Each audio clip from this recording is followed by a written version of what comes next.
Best of December, 10 Scary Stories.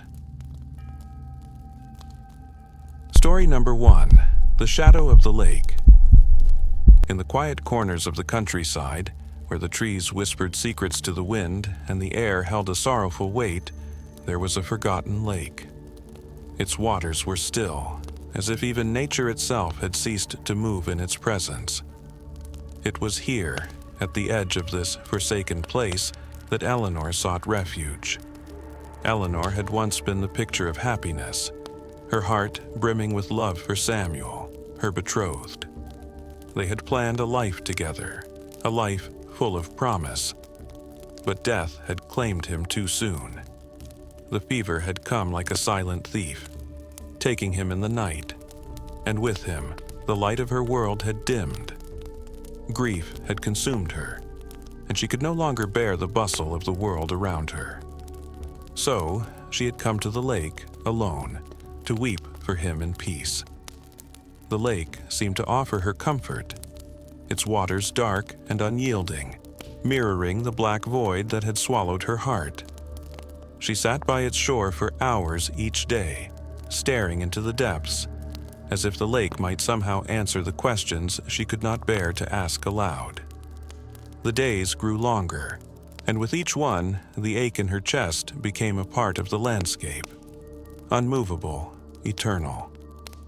One evening, as the sun began to dip beneath the horizon, a strange figure appeared on the far side of the lake. At first, Eleanor thought it was a trick of the fading light, a mere shadow cast by the trees. But the figure grew clearer, a man, tall and pale, with hair as dark as the night itself.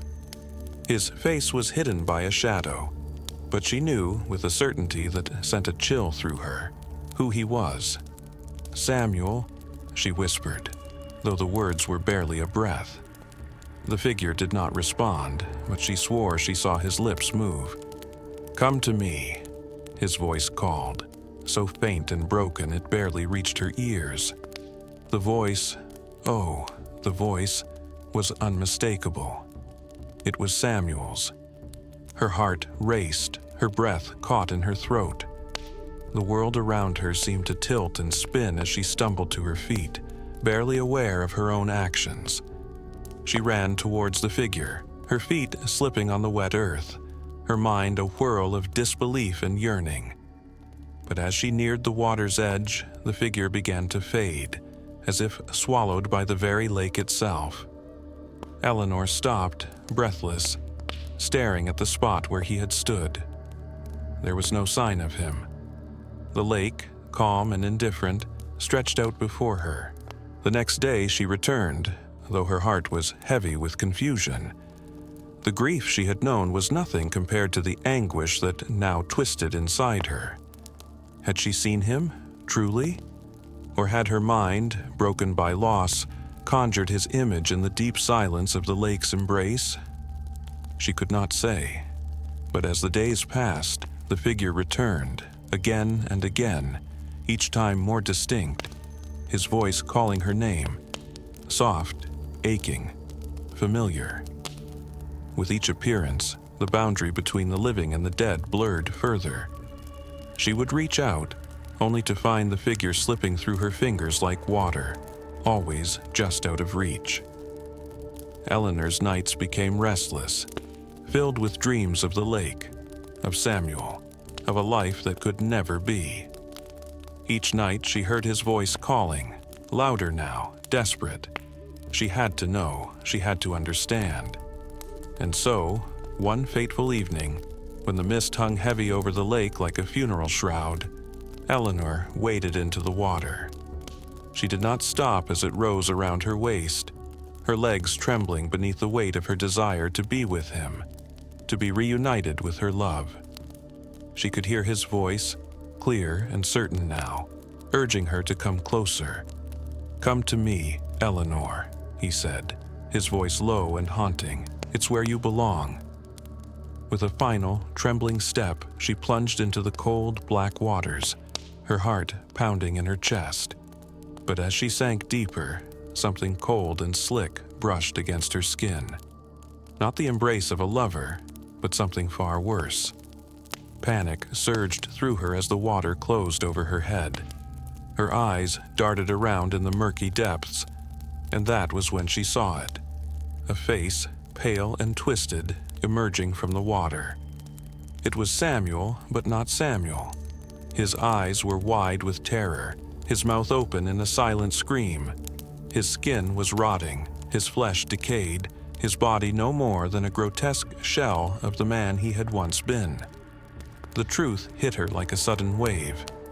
Samuel had not died from fever. He had drowned here, at the edge of the lake, just as many others had before him. The lake was a place of death, a place where lost souls were trapped in the watery depths, their forms twisted and their voices bound by the curse of the lake's past. Eleanor's scream echoed beneath the water, but no one would hear it. The lake had claimed her, just as it had claimed so many others. And when the sun rose the next day, the lake was still, untouched by the horrors that had unfolded beneath its surface. The figure was gone, but the shadow remained, ever present, calling to those foolish enough to seek solace at its edge. For the lake's curse could never be broken. It would continue to lure the grieving, the lost, and the broken forevermore. Story number 2. The Forgotten Tower. Deep within the heart of a forgotten forest, there stood a solitary tower, its stone walls weathered by centuries of neglect. It had been long abandoned, its name lost to time, and few dared to speak of it.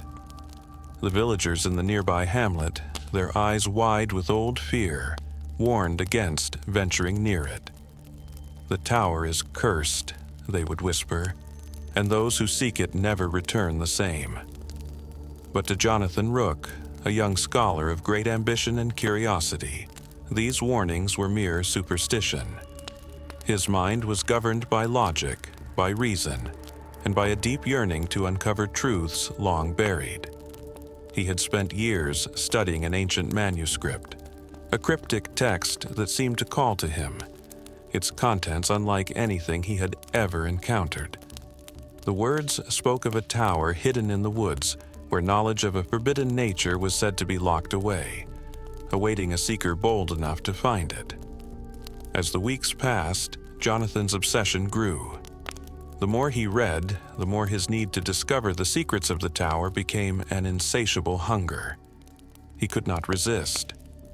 So, despite the repeated pleas of the villagers to stay away, he set out alone, determined to unearth the knowledge that lay beyond the veil of superstition.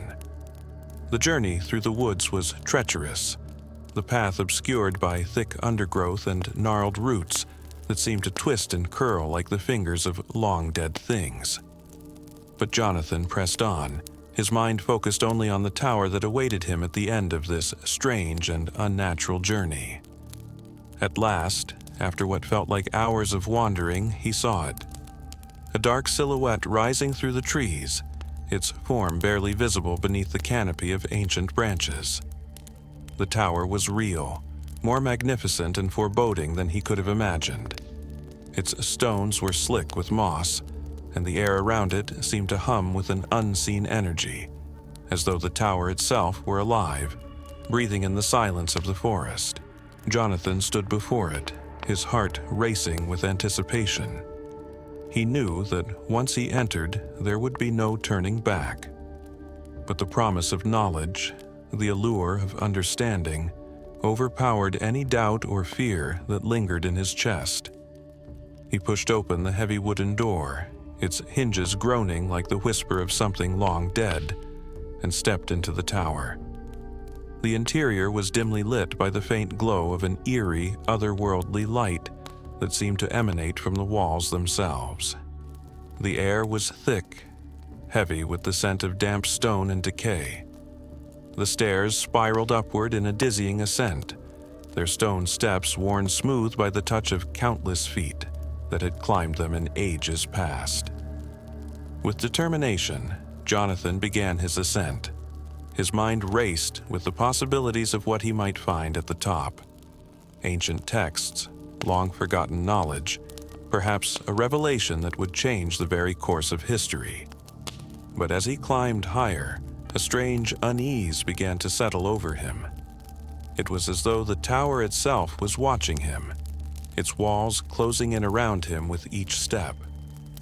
When he reached the top, Jonathan found himself in a small, circular chamber, the walls adorned with strange symbols that seemed to shift and writhe before his eyes. In the center of the room stood a pedestal, upon which rested an ancient book, its pages yellowed with age. The manuscript before him was identical to the one he had studied, the same cryptic text that had led him here. But as his fingers brushed against its pages, a cold shiver ran down his spine. The book seemed to come alive beneath his touch. The symbols on the walls began to glow, casting shadows that danced and writhed across the floor. The air grew thick with a sense of dread, and Jonathan felt the unmistakable presence of something unseen, something terrible, looming in the shadows. Suddenly, the floor beneath him trembled, and the walls seemed to pulse with an unnatural energy. The book flew open, its pages flipping wildly as if caught by an unseen wind. Jonathan's heart raced in his chest as he tried to pull his hand away, but it was as though the book had a life of its own, holding him captive. A voice, low and guttural, echoed in the room. It was a voice that seemed to come from the very stone of the tower itself, a voice that spoke in a language Jonathan could not comprehend. But the meaning was clear. The tower had not been forgotten. It had been waiting for him. In an instant, the room seemed to warp and twist. The stone walls closed in around him, and the air grew thick with an unnatural pressure. Jonathan's mind shattered, his rational thoughts unraveling in the face of something far beyond his understanding. The tower was not a place of knowledge. It was a prison for something ancient, something terrible that had been bound here by those who came before. The last thing Jonathan saw before the darkness overtook him was the book, its pages now covered in blood, the symbols on the walls flickering like flames. And then there was nothing. When the villagers found the tower days later, they found it as silent and abandoned as it had been for centuries. The air was still, the door shut tightly, but in the dust on the floor they found the faintest of footprints, leading toward the pedestal where the ancient book lay. And in the pages of the book, the words were no longer cryptic. They were clear. The seeker is claimed. The tower awaits the next. Jonathan Rook had vanished, and with him his beliefs in science, reason, and the power of human understanding. The tower had claimed him, as it had claimed so many before, and it would wait, ever patient, for the next soul foolish enough to seek its dark knowledge. Story number 3. The Broken Bride. The night before her wedding, Caroline was consumed by a restless anxiety that settled in her chest like a weight she could not shake. The house was quiet, the air still, yet her mind raced with unsettling thoughts. She paced the halls of the family estate, her bridal gown hanging in the corner of her room, its delicate lace shimmering faintly in the candlelight. The silence of the night pressed down on her, making the house feel cold, empty, and distant from the joy it should have held. Tomorrow, she would marry Edward, the man she loved, and begin a new life. But the weight of history, of the events that had shattered her family years ago, haunted her every step. Her sister, Amelia, had been the first to be betrothed in their family, but tragedy had struck on the eve of her wedding. On that night, as Amelia stood at the altar, preparing to marry the man she loved, she was struck by a sudden violent illness. By morning, she was dead. Her wedding had been cruelly interrupted, her dreams of a future stolen away forever. Caroline had watched as her sister's body was taken from the chapel, and since then, the house had never been the same. For years, Caroline had lived with the shadow of that tragedy, haunted by the memory of Amelia's empty wedding gown hanging in the same room where hers now lay. But tonight, as the clock struck midnight, something more than memories stirred in the house. A soft knock echoed from the door, though no one was there. At first, Caroline dismissed it as the wind, the old house groaning in its own way. But then, she heard it again. Louder this time, more insistent. The door creaked open, and in the dim light of the hallway, a figure stood. Caroline's breath caught in her throat as she saw her. Amelia. The spectral figure of her late sister stood before her, her pale face framed by the same veil she had worn on the night of her wedding. Her wedding gown, once white and pure, was now stained and torn, its fabric hanging loosely from her slender frame, as if time had ravaged it.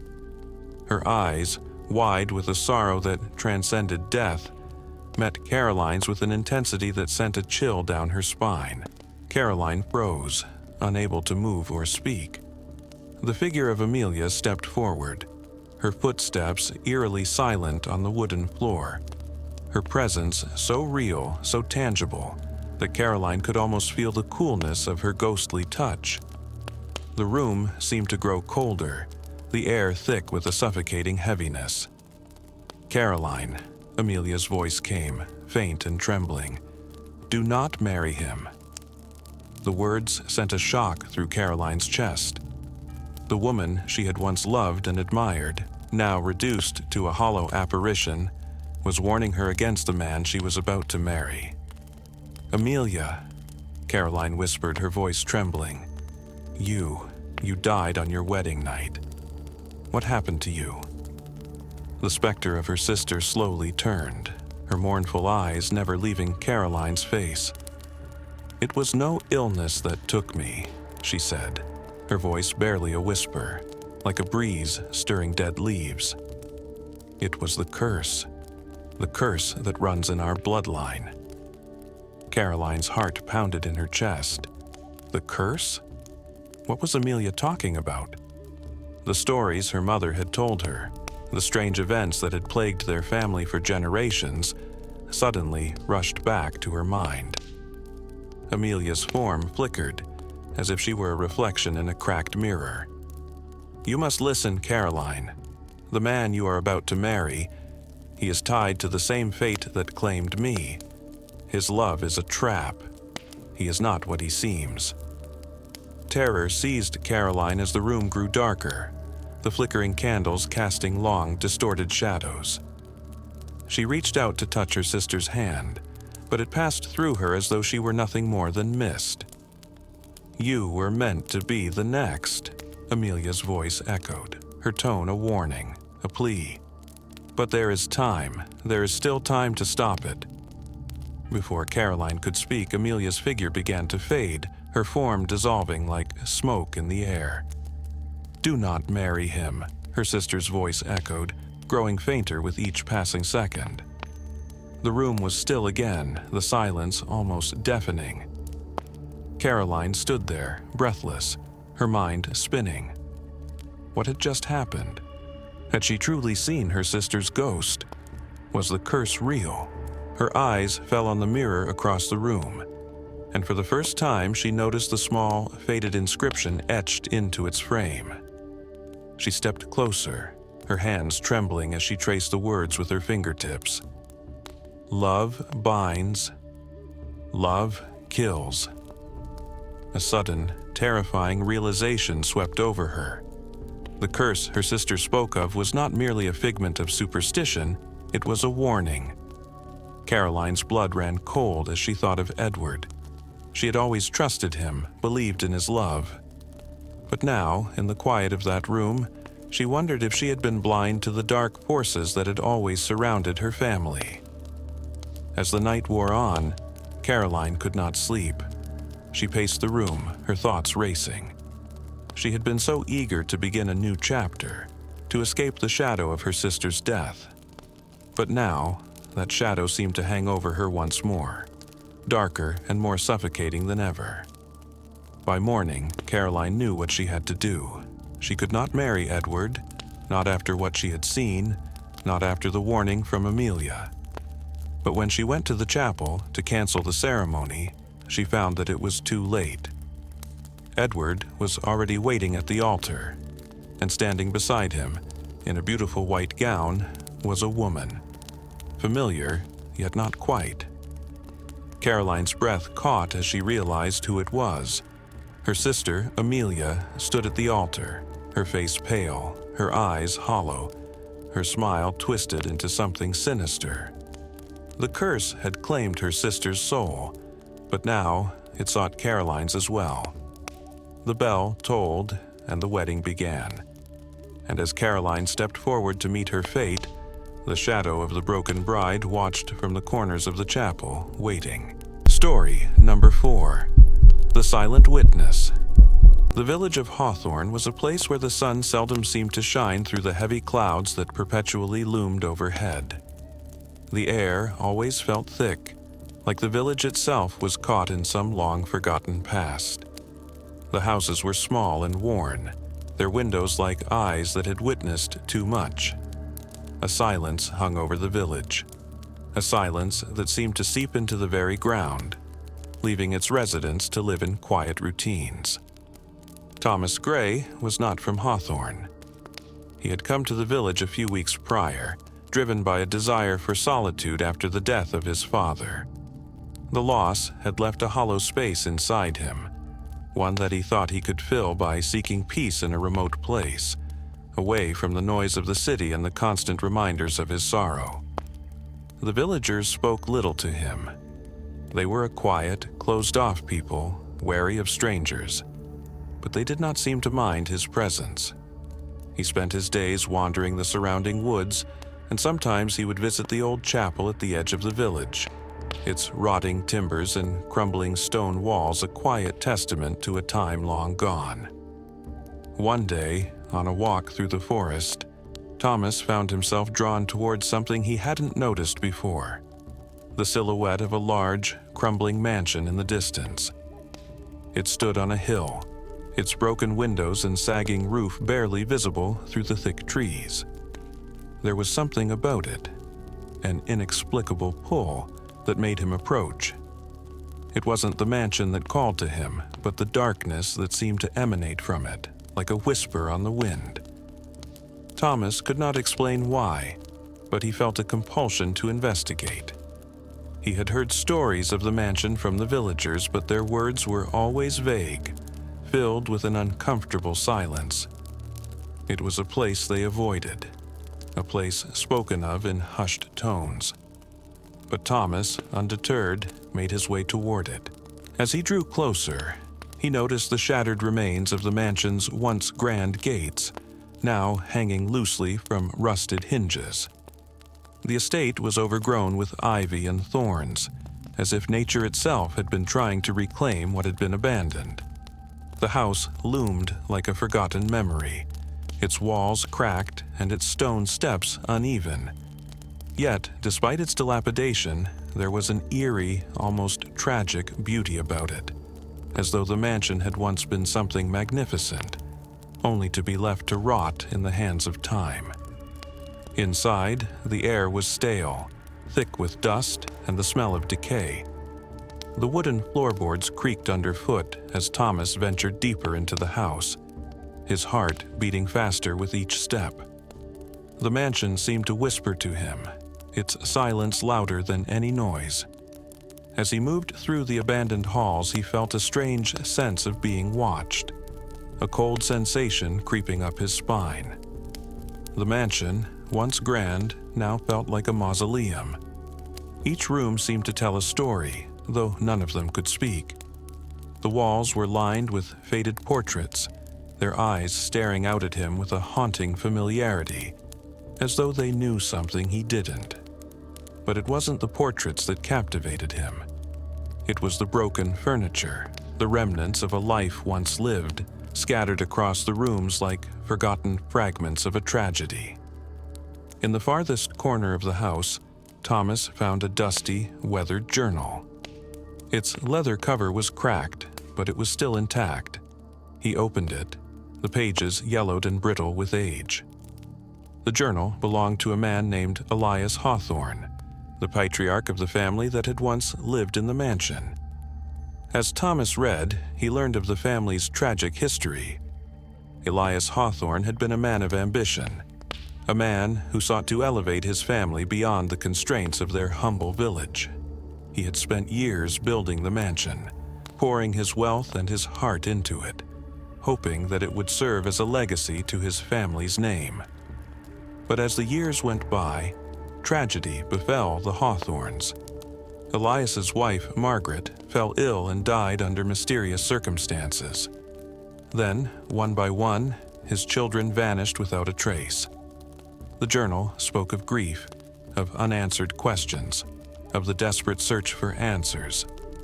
And then, suddenly, the entries stopped. The final page was covered in strange symbols, ones that did not appear to be of any known language. They seemed to shimmer and writhe on the page, as if alive. But before Thomas could make sense of them, the room seemed to grow colder, and a faint noise echoed through the house, like the creaking of old floorboards, like the soft shuffle of footsteps. He turned quickly, but there was no one there. The house was as silent as ever, yet something felt different now. Something had shifted, as if the very air around him had thickened, charged with a presence he could not see. A voice, soft and hollow, drifted to him from the darkness. It was a whisper, barely audible, but it was unmistakable. "Help us." Thomas's heart raced as he spun around, searching the room. But there was nothing. Nothing but the shadows and the dust. Suddenly, he understood. The Hawthorne family hadn't vanished at all. They hadn't left the mansion. They were still there, trapped within it, their spirits bound to the very walls they had once inhabited. The mansion had not been abandoned because of death. It had been abandoned because of something worse, something that kept the family's ghosts tethered to the place where they had lived, unable to escape. As the realization sank in, the air grew heavier, the whispers louder. He turned and ran, stumbling over broken furniture, his breath coming in ragged gasps. The door slammed behind him, and he didn't stop to look back as he fled into the forest, away from the mansion. The villagers would never know what he had uncovered. He would never speak of the mansion again, nor of the family that had vanished without a trace. But every night, as he lay in his bed, he could still hear the whispers, faint and distant, but always there. The silent witnesses to a tragedy that could never be undone, and a family that could never be set free. The mansion stood in silence once more, waiting for the next soul foolish enough to uncover its secrets. Story number 5. The Haunting of Harrow's End. Edgar Lawrence had long been weary of the life he had led. A gentleman of wealth and distinction, he had once reveled in the pleasures and comforts that society offered. Yet the years had weighed heavily upon him. His heart had grown hollow with regret, and his mind burdened with memories too painful to bear. The loss of his beloved wife, Elizabeth, had left an indelible mark on his soul, a scar that no wealth nor title could erase. In an attempt to escape the turmoil of his past, he sought a retreat far from the noise of London and the reminders of his sorrow. He found such a place in Harrow's End, a sprawling estate nestled on the edge of a desolate moor. The mansion was grand, with high stone walls covered in ivy, tall windows that looked out over the windswept moor, and a large, sprawling garden that had long since fallen into disrepair. To most, it might have seemed a place of isolation, but to Edgar it was perfect. Here, he could retreat from the world, away from the painful memories that had haunted him, and find some semblance of peace. The locals spoke little of Harrow's End, but there were murmurs that the estate had been abandoned for years, its previous owners gone, their names lost to time. The house had been built generations ago, and though it was said to have once been magnificent, it had since been reduced to a place of neglect and ruin. Yet, to Edgar, it held an allure, an invitation to escape from the clutches of his grief and to forge a new beginning. He paid little heed to the warnings of the villagers who eyed him with suspicion and pity. As he moved into the estate, the first few days passed uneventfully. The house, though cold and filled with the scent of age and decay, offered him the solitude he so desperately sought. But as time went on, a sense of unease began to settle over him, an oppressive weight that he could not quite explain. The air in the house felt thick, as if something lingered just beyond the veil of reality, something that waited in the shadows. It started with the sound of footsteps. Late at night, when Edgar lay in his bed, a soft, dragging sound would echo down the dark corridors. At first, he attributed it to the old house settling, to the wind howling through the broken windows. But then, the footsteps grew louder, more deliberate, as if someone, or something, was walking in the halls, pacing restlessly, unable to find peace. Then came the whispers. At first, they were faint, barely audible, as though they were carried on the wind, but soon they grew clearer. Low, sorrowful voices, murmuring in languages Edgar could not understand. He would rise from his bed and search the halls, but the house was always still, the only sound his own footsteps echoing through the empty rooms. Yet the voices never ceased. They followed him, as though they were inside the walls themselves. One evening, as Edgar sat alone in the drawing room, reading by the dim light of a single candle, he was interrupted by a sudden coldness in the air. The temperature seemed to drop, and he felt a chill pass over him like the touch of death itself. He looked up, startled, and his gaze was drawn to the large mirror across the room. For a moment, he thought he saw a shadow move in the reflection, a fleeting figure in tattered clothing, but when he turned to face the room, there was nothing there. That night, he was awoken by a violent knocking on the door to his chamber. It was frantic, desperate, as though someone, or something, was trying to get in. He rose from his bed, trembling, and opened the door, but found nothing. Only the darkness and silence that had become so familiar. Yet, as he stepped into the hallway, he felt it. The unmistakable presence of someone watching him, lurking in the shadows. The days turned into weeks, and the strange occurrences grew more frequent. The whispers became louder, clearer, as if they were speaking directly to him. At times, Edgar could make out fragments of words, names, desperate cries, and the occasional shout of pain. One evening, while exploring the old cellar beneath the house, he stumbled upon a hidden room, its door long since sealed. Inside, he found an old, tattered journal, its pages yellowed with age and stained with what appeared to be blood. The journal, written by a man named Thomas Harrow, chronicled the tragic history of the house. It spoke of a great fire that had once consumed the estate, a fire that had claimed the lives of many. The fire had been no accident, the journal revealed. It had been set deliberately, an act of revenge by a man whose family had been wronged by the Harrow family. The flames had claimed the lives of Thomas Harrow's wife and children, their screams echoing through the halls as they were consumed by the fire. But it wasn't just the fire that had cursed the house. The journal revealed that the souls of those who died in the flames could not find rest. They wandered the halls of Harrow's End, trapped in an endless cycle of suffering, their spirits bound to the estate by the injustice of their deaths. Thomas Harrow, in his grief and madness, had sought to destroy the house, but the curse had been too strong. The spirits, restless and vengeful, had continued to haunt the estate, seeking to draw anyone who entered into their tragic tale. As Edgar read, he felt the weight of the curse pressing down on him, the voices growing louder, more insistent. The spirits were aware of him now, aware of his intrusion, and they were angry. The coldness in the air deepened, and he could feel the brush of unseen hands upon his skin, the stir of long dead breaths against his neck. One night, as he stood before the mirror once again, Edgar saw something that made his heart stop. In the reflection, he saw not his own face, but the faces of the lost souls, twisted, burned, and pleading. They reached out to him, their eyes wide with fear and rage, their mouths opening in silent screams. In that moment, Edgar understood.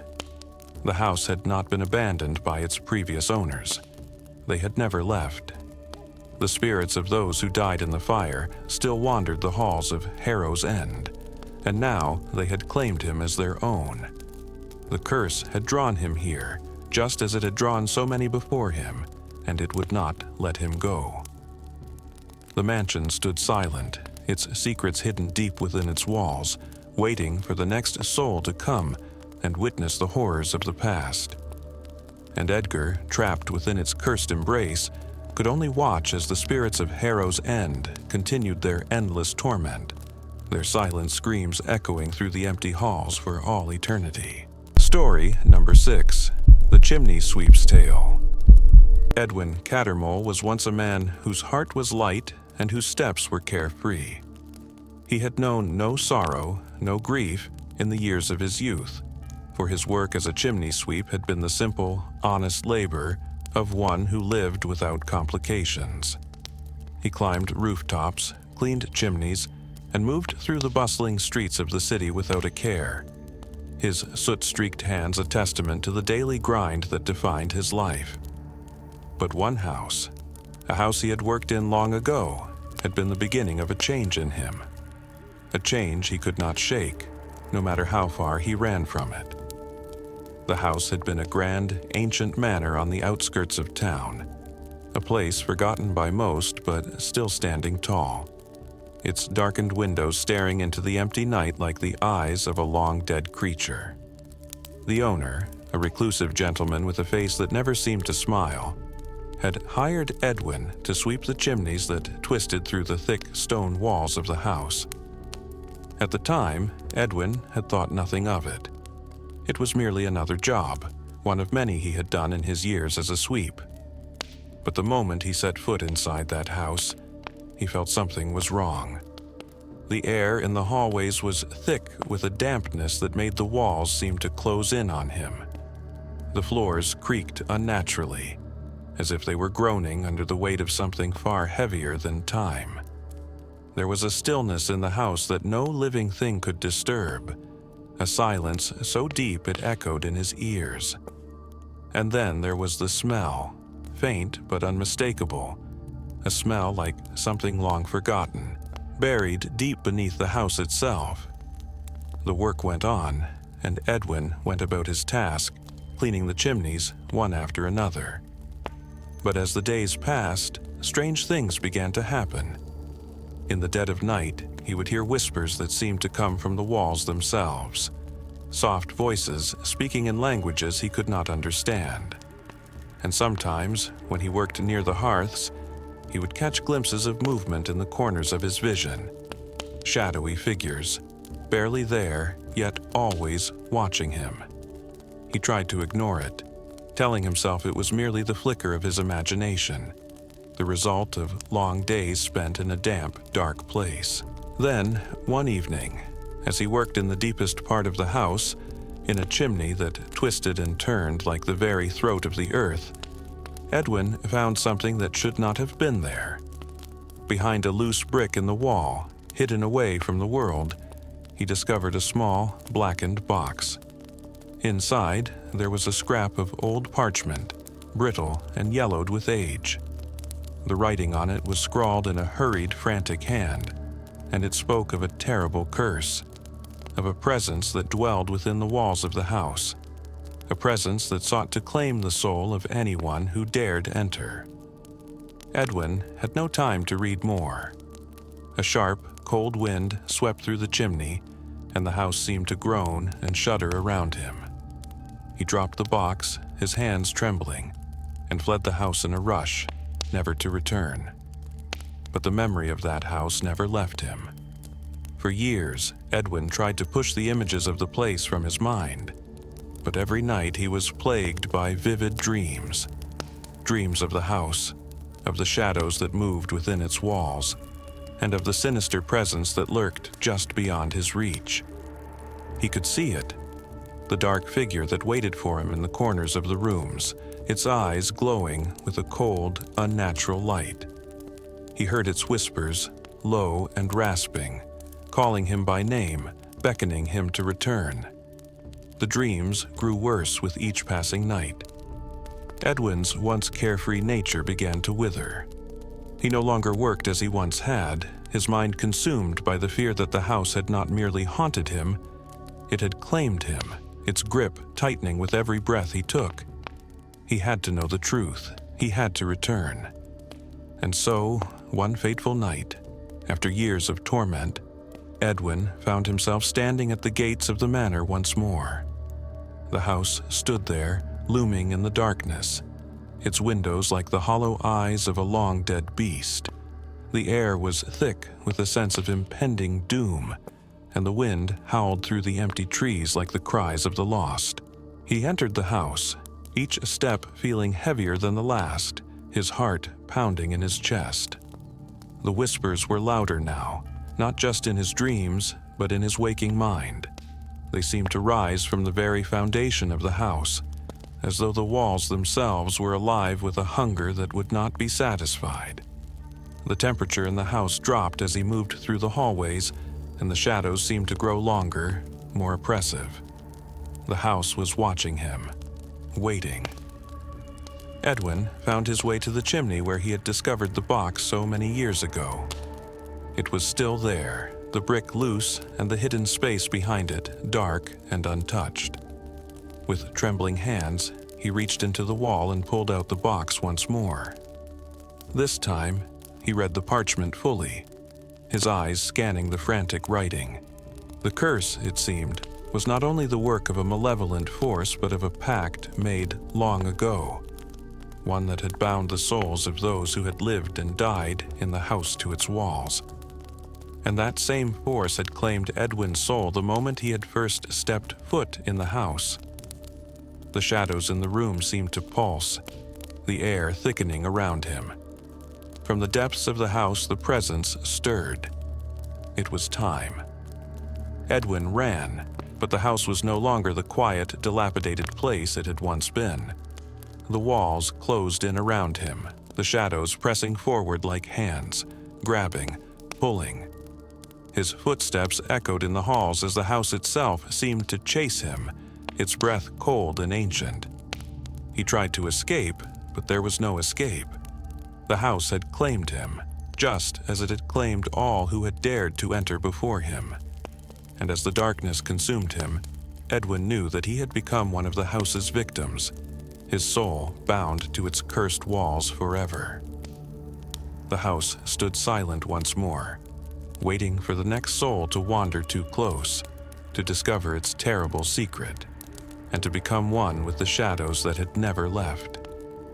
And in the quiet of the night, the whispers began again, soft and beckoning, calling for someone else to hear their tale.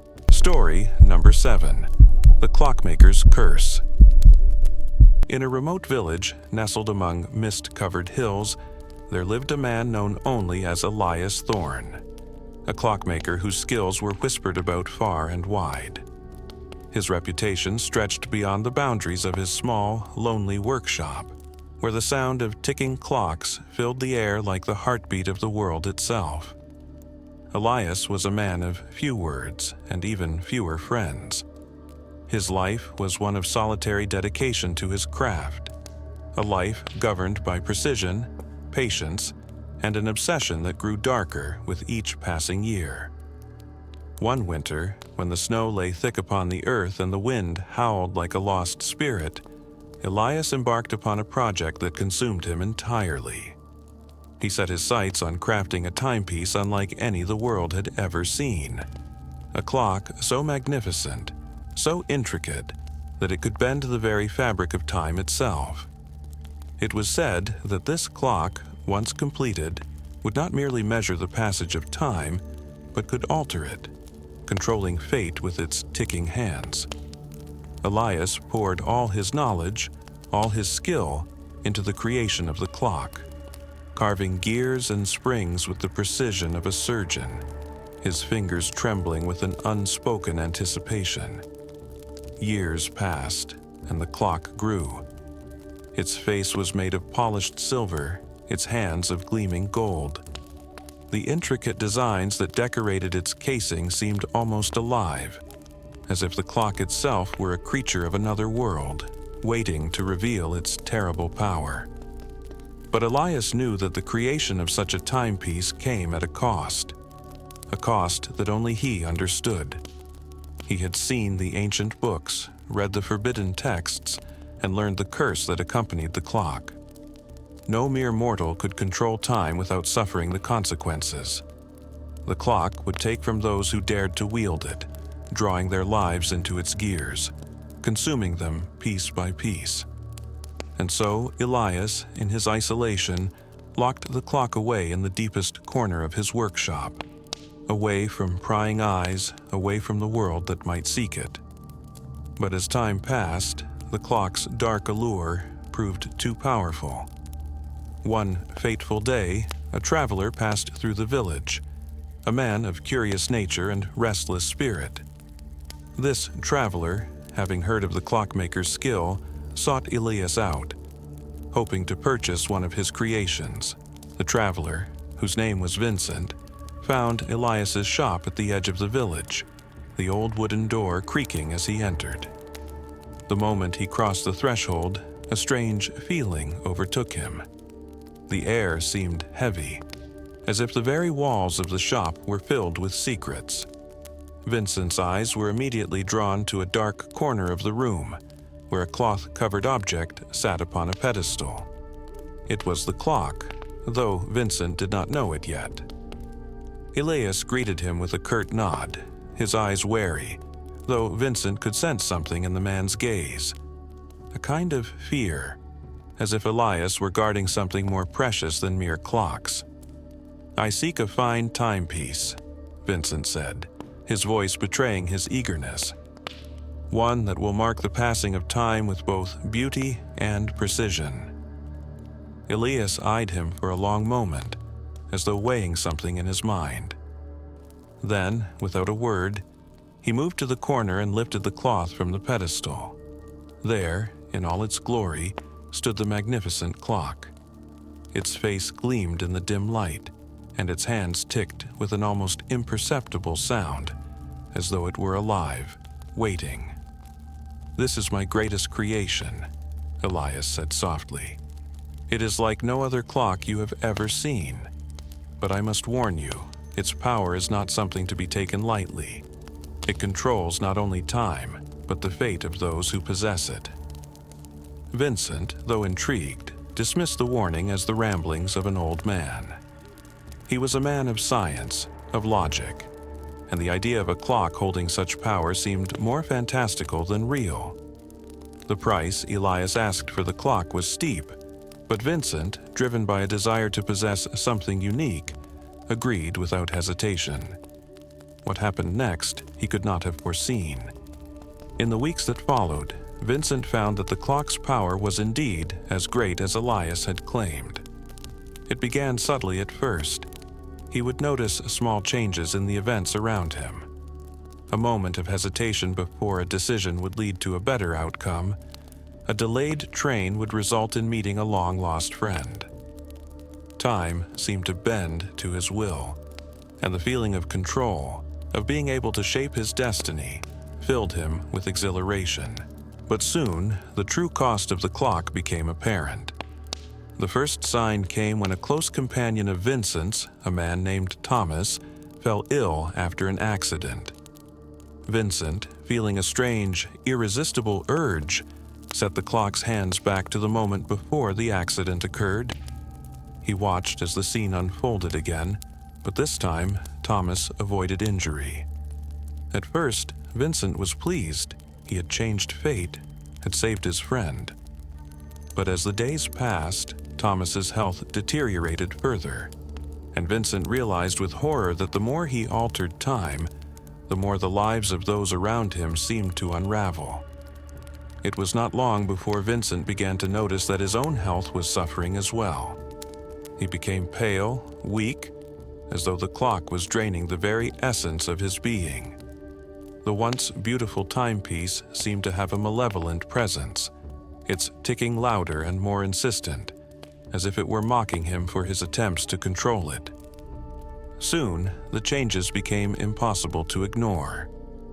People who had been in Vincent's life for years began to fade away, as though they had never existed. Friends vanished, replaced by strangers who bore no memory of their past interactions.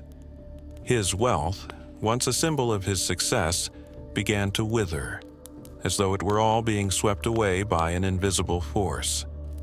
Vincent had not only manipulated time, he had become a part of the curse, bound to the clock's terrible will. In his final moments, as the clock's hands reached the midnight hour, Vincent understood the truth. The clock did not control time, it controlled lives. Each turn of its hands took something from him, something from everyone around him. The clock had claimed his soul, as it had claimed so many before him. And so, Vincent died, his body nothing more than a hollow shell, his fate sealed by the very timepiece he had once sought to control. The clock remained in Elias Thorne's shop, its power undiminished, waiting for the next curious traveler, the next soul foolish enough to believe they could master the hands of fate. The clockmaker's curse endured, a warning to those who sought to bend time to their will. Story number 8, The Wailing Widow. Isabel Albright had never imagined that grief could consume a person entirely. Yet, as she stood at the edge of the cliff, looking out at the turbulent sea below, she felt its weight upon her heart, a burden that no amount of time or distance could seem to alleviate. She had loved Thomas with all her being.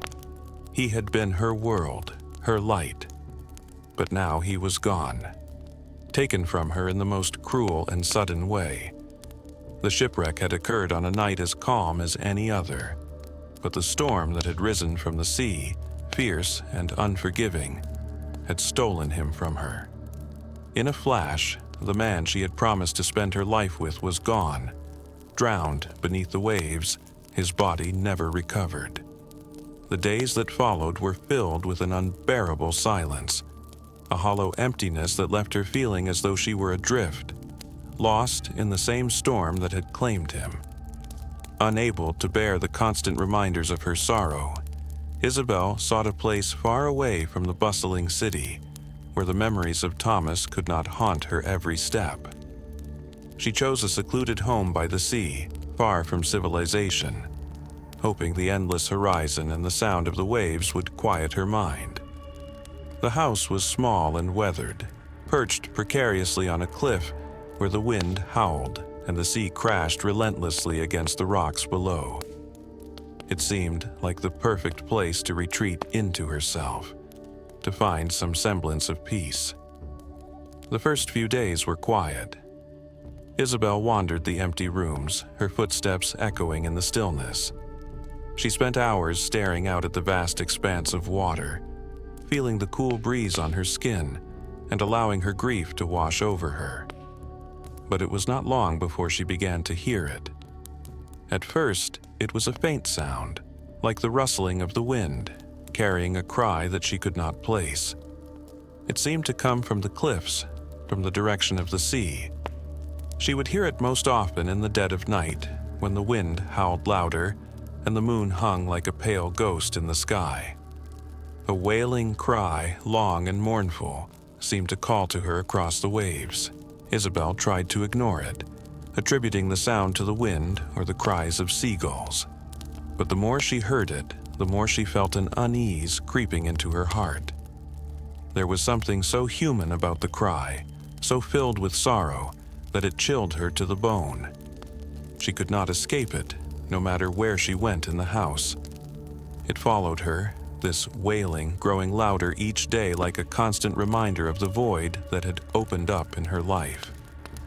One evening, as the sun dipped below the horizon, Isabel could stand it no longer. She decided to investigate the source of the cry. Clutching her shawl tightly around her shoulders, she made her way down the winding path that led to the cliffs. The wind whipped around her. and the air was thick with the salty tang of the sea. The cry grew louder as she walked, the sound now unmistakably the wail of a woman in mourning. When she reached the edge of the cliffs, Isabel looked out across the water. The waves crashed violently against the rocks, the sea angry and restless, as if it too were mourning something long lost. And there, on the rocks below, she saw her, the figure of a woman, pale and gaunt, standing at the water's edge. Her hair was wild and unkempt, and her eyes were wide, staring at the sea as if waiting for something to return to her. The woman's voice rose again, louder now, a wailing cry that seemed to pierce the very air. Isabel's heart raced, her breath caught in her throat. She called out to the woman, but the words were lost to the wind. The figure did not respond, did not even seem to hear her. The woman simply stood there, her body swaying slightly, as if moved by some invisible force, her wail continuing to echo across the water. In a daze, Isabel stumbled backward, her feet unsteady on the rocky ground. As she turned to leave, she noticed something strange. There, just beyond the woman, she saw the faint outline of a figure, another shadow standing in the mist. It was a man, tall and broad-shouldered, his face hidden in the shadows. He stood at a distance, watching her with an intensity that sent a shiver down her spine. Before she could make sense of what she had seen, the figure of the woman vanished, dissolving into the mist like a dream fading at dawn. The wailing stopped, replaced by the sound of the wind and the crashing of the waves. Isabel stood frozen, her heart pounding, her mind reeling. She had seen something unnatural, but what was it? And why had the wailing woman called to her? Over the following days, Isabel could not escape the image of the woman or the feeling of that unseen presence watching her. The cries returned, louder than ever, and as they did, the sense of unease in Isabel's heart grew stronger. She could no longer ignore the truth that was slowly dawning upon her. The wailing woman was not just a figure of grief. She was a widow, much like herself, and she had lost her love to the sea. One night, unable to endure the torment any longer, Isabel ventured once more to the cliffs, determined to uncover the truth. This time, when she reached the edge of the rocks, the figure was waiting for her. The woman's face was twisted with sorrow, her eyes hollow and dark, filled with an anguish that Isabel could not comprehend. The wailing woman spoke, her voice a whisper carried on the wind. "The sea does not release its lovers, my dear. It claims them and keeps them forever." Isabel gasped, her breath caught in her throat. "What do you mean? What do you want from me?" The woman's wail rose again, louder this time as if in warning. "You, too, will join us. You, too, will be claimed by the sea. The one you loved will never return." In that instant, Isabel felt a coldness sweep through her, a presence that pressed against her very soul. The sea, dark and endless before her, seemed to whisper her name. She turned to flee, but as she did, she felt the weight of the wailing woman's grief settle over her, pulling her toward the edge of the cliffs. The next morning, when the villagers found Isabel's empty cottage, the wind howled as if in mourning. And when they looked to the cliffs, there was no sign of her. Only the waves crashing relentlessly against the rocks, and the soft, distant wail that seemed to rise from the depths of the sea, as if calling for those who would join the mourning widow, lost to the sea forever. Story number 9. The Phantom's Lament. There are places that seem to hold secrets in the very air you breathe. Places where the silence is so deep, it feels as though the walls themselves are listening. The old cathedral in the heart of the town was one such place. It had stood for centuries, its towering spires piercing the sky, its stone walls weathered and worn by time. The stained glass windows, once vibrant with color, had faded to dull shades, and the air inside was thick with the smell of damp stone and forgotten prayers. To most, It was a relic of the past, a place to be avoided in favor of more modern comforts.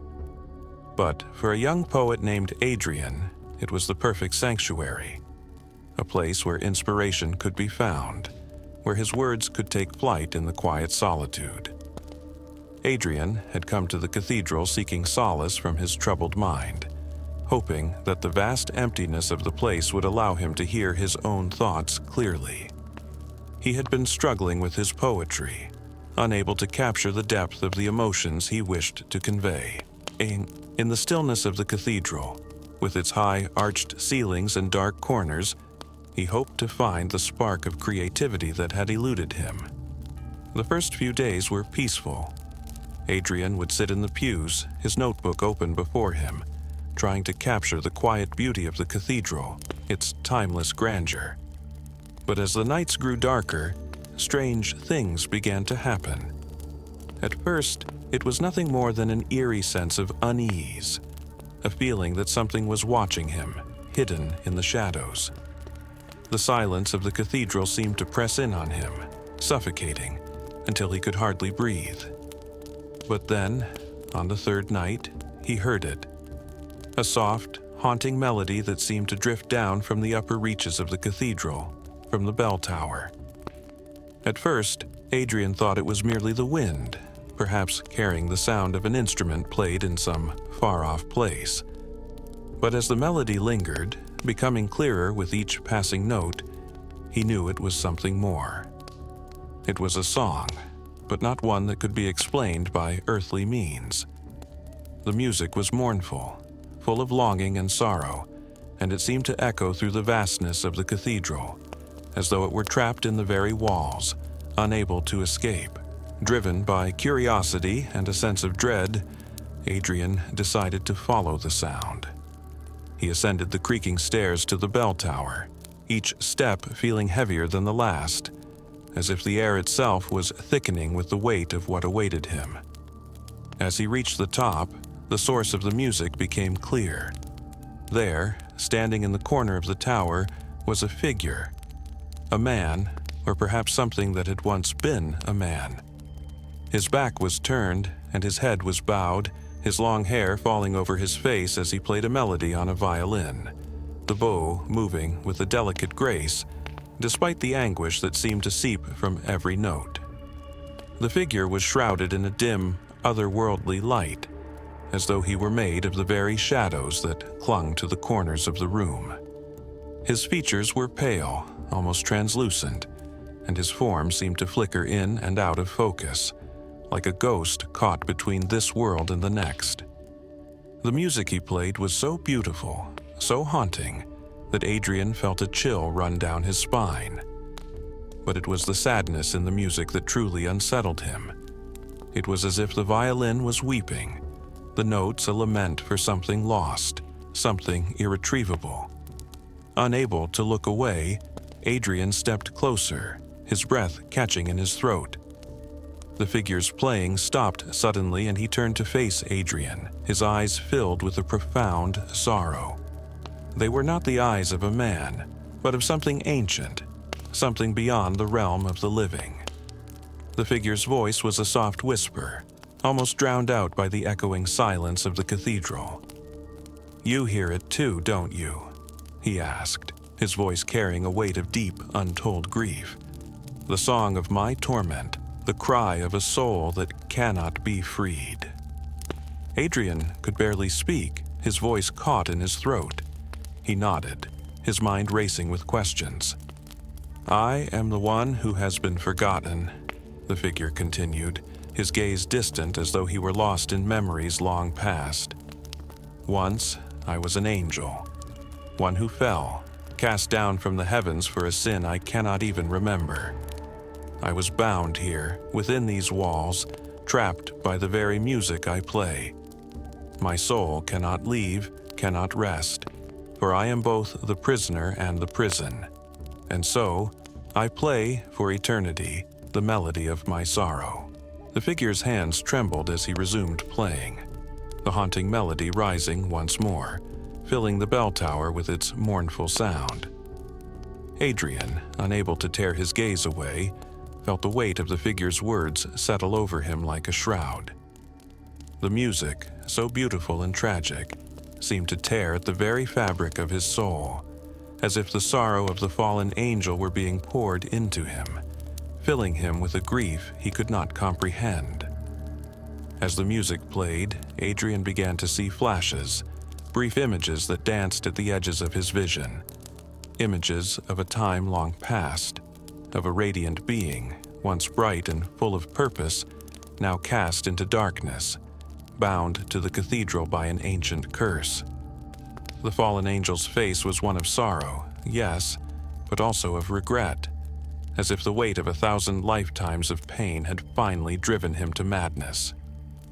Adrian stepped back, feeling the pull of the melody, the call of the angel's torment. He wanted to run, to flee from the suffocating sorrow that filled the air, but his legs would not move. The angel's eyes locked onto his, and for a moment, Adrian could feel the weight of his gaze pierce deep into his soul. "Do not forget me," the figure whispered, his voice fading as the music swelled. "Do not forget my lament, for I will never be free, and neither will you once you hear it." And with that, the figure vanished, his form dissolving into the shadows, leaving Adrian alone in the tower. The music lingered for a moment longer, then fell silent, and Adrian was left standing in the dark, his heart heavy with the weight of what he had witnessed. The next morning, when Adrian returned to the cathedral, there was no sign of the angel. The tower was empty, the violin left abandoned in the corner. But the music, he could still hear it, faintly, in the back of his mind, a soft, sorrowful refrain that would never leave him. Adrian never spoke of what he had seen, but the memory of the angel's lament haunted him for the rest of his days.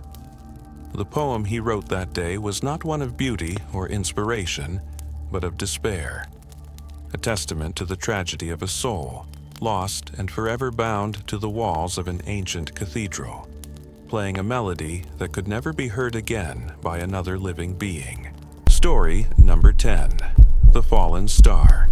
Dr. Samuel Hawke had once been a man of great promise, a scientist whose intellect was renowned far and wide.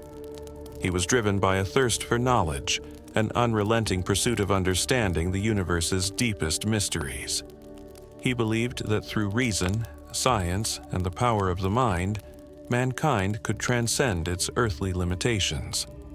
But as the years passed, his brilliant mind began to grow weary. The accolades, the fame, none of it had brought him peace. Instead, they had fed a deeper emptiness inside him. The mysteries of the universe had revealed themselves to be far more terrifying than he had imagined, and Samuel began to question whether the very quest for knowledge was worth the price it demanded. It was during one of these dark periods of doubt that Samuel stumbled upon the manuscript. It was old, the pages yellowed with age, and the ink faded, but the words upon them were clear and chilling. The manuscript spoke of ancient experiments, long forbidden by those who came before. These experiments, the text claimed, held the power to transcend human limitations, to break the boundaries of the physical body and spirit, and to reach a state of being that was godlike. It was a promise of power, immortality, and knowledge beyond comprehension. The temptation was irresistible. Despite the warnings, despite the clear danger written in the margins of the manuscript by those who had tried and failed to harness its power, Samuel's curiosity consumed him. He could not resist the allure of what lay beyond.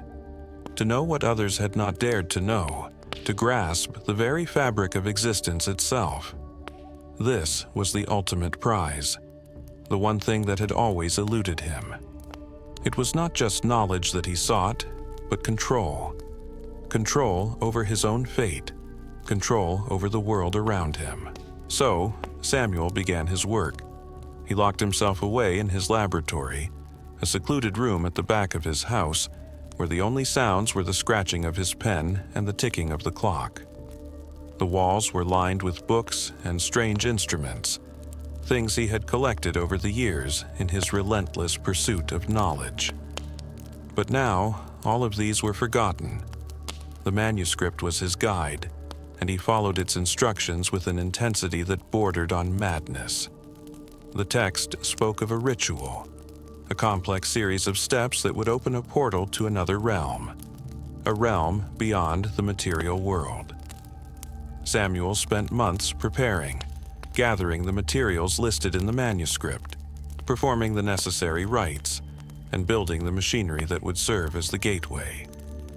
As the day of the ritual approached, a strange sense of unease settled over him. The warnings in the manuscript seemed more real with each passing day, but it was too late to turn back now. The portal had to be opened, the power must be claimed, and nothing would stop him. On the night of the ritual, Samuel stood before the intricate array of instruments he had assembled. The room was bathed in the flickering light of candles, their flames casting long shadows on the walls. His hands shook as he made the final adjustments, his heart pounding in his chest, his mind racing with the thought of what awaited him. He had crossed the line, and there was no going back. With a final, trembling breath, Samuel activated the device. There was a moment of stillness, an eerie silence that filled the room. Then, the air around him began to shimmer, as though reality itself were bending and warping. A low, guttural sound echoed from the depths of the portal, a sound that seemed to reach into the very core of his being. The walls of the room trembled, and Samuel felt an overwhelming pressure, as though the very air were crushing him. And then, with a burst of light, the portal opened fully. What he saw was beyond anything he could have imagined. It was not a realm of light and knowledge, as he had hoped, but a vast, endless void, swirling with darkness and shapes that defied description. Horrific, writhing forms moved within the abyss, their eyes glowing with an unnatural light, their shapes twisting and shifting in ways that made Samuel's stomach churn. He could hear whispers, distant and indistinct, but full of malice. The very presence of these beings was overwhelming, pressing against his mind, threatening to drive him to madness. In that moment, Samuel realized the truth. He had not opened a portal to enlightenment, but to a place of unspeakable horror. These beings, these creatures of the void, were not gods or enlightened beings. They were horrors beyond human comprehension, forces that existed outside of time and space, indifferent to the lives of those who dared to summon them. They were ancient, and they were hungry. The portal pulsed with a malevolent energy, drawing him in. Samuel stumbled backward, his breath ragged, his heart racing with terror. But the room seemed to close in on him, the walls warping and shifting, as if the very fabric of reality was collapsing. The creatures from the void were reaching through the portal, their eyes locking onto him with a hunger that chilled him to his core. He tried to shut the portal, to reverse the ritual, but it was too late. The power he had so eagerly sought was now beyond his control. The entities from the other realm were pulling themselves through, their presence overwhelming. His mind, once sharp and brilliant, was now clouded with dread and confusion. He could feel his very soul being drawn toward them, his body growing cold, his senses slipping away. And then there was a sound, a scream, distant but filled with agony. It was not his own. It was the sound of something else, something trapped, something lost. Samuel's eyes widened as he realized with horror that it was the sound of his own soul, being torn from his body, caught in the grasp of the horrors he had unleashed. The last thing he saw before the darkness overtook him was the portal, now fully open, and the creatures from the void emerging into his world. Creatures whose very presence shattered the fragile veil between worlds, whose hunger would consume everything in their path. The portal remained open, and as the years passed, The mansion where Samuel had once lived became a place of darkness. No one dared to approach it, for the ground around it was cursed, the air thick with the presence of things not meant for this world. The horrors Samuel had unleashed remained, their influence spreading, their hunger unrelenting. And in the void, beyond the portal, the fallen star waited, eternally bound to the realm he had sought to control, now a prisoner of his own ambition, his name lost to time. But his fate was not a quiet one, for the creatures he had released would continue to feed, and they would remember the scientist who had once dared to transcend human limits, only to fall into the abyss of his own making.